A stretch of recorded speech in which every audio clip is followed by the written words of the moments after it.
Buenas noches, bendiciones con todos, agradeciendo siempre a Dios por un día más de vida, como siempre se los digo. Agradecer, es así. Siempre tomamos un tiempo para agradecer. Bendiciones para los que lleguen sanos a sus casas, los que están en los trabajos y bendiciones en sus hogares. Amén. Voy a leer un pequeño versículo que dice obedecer es mejor. O sea, quiere decir de 1 de Samuel 15, 22, 23. Ya les voy a explicar por qué obedecer es mejor.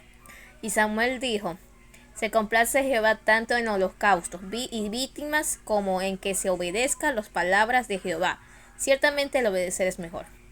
Quiere decir, meditemos un poco. Dios nos lleva a confiar en Él. Aun cuando el juicio parezca cruel, Él nos envió a Jesús para que tome el juicio, la infección, que Jesús murió para que todos los que confían en Él sean sanados eternamente. A veces el dolor es real, pero el objetivo es curar. Cuando experimentamos el juicio y de Dios podemos gritar, pero Jesús lo aguantará.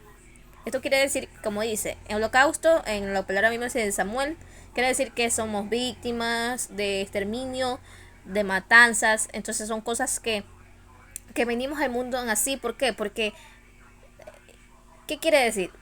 Ya, exterminio hay siempre y estamos viviendo en este mundo, estamos viviendo en el mundo normalmente esto. Está llevando a nivel mundial en todos lados.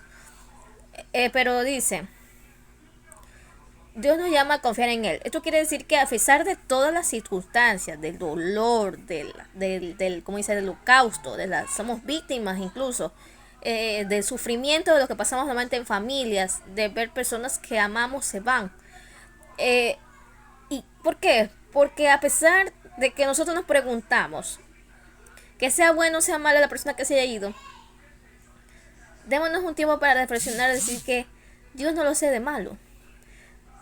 Aunque parezca cruel, como dice, aunque parezca cruel, porque el juicio mismo, el que lo afrontó fue nuestro querido Jesús.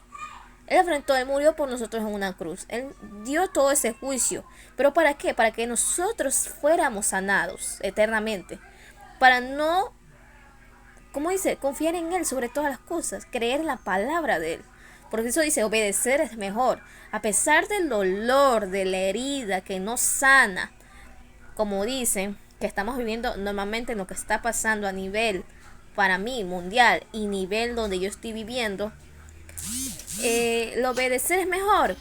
Creer en el Señor sobre todas las cosas, confiar en Él, porque siempre vamos a ser sanados.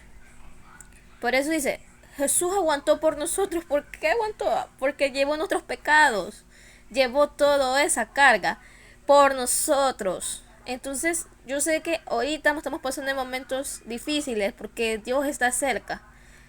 ¿Por qué? Porque estamos viviendo en un mundo que ya no sabemos dónde estamos. Entonces, ¿qué tenemos que hacer en ese momento? ¿Creer en el Señor o no creer?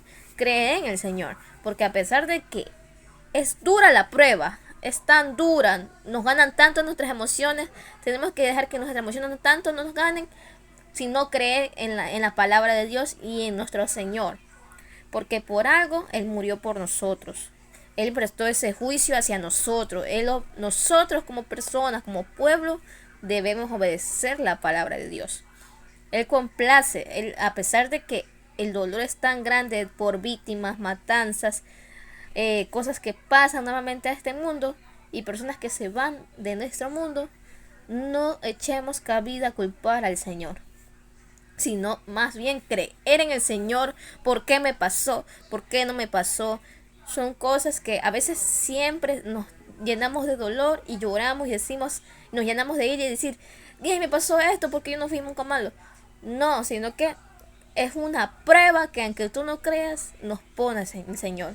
Es el juicio que nosotros afrontamos.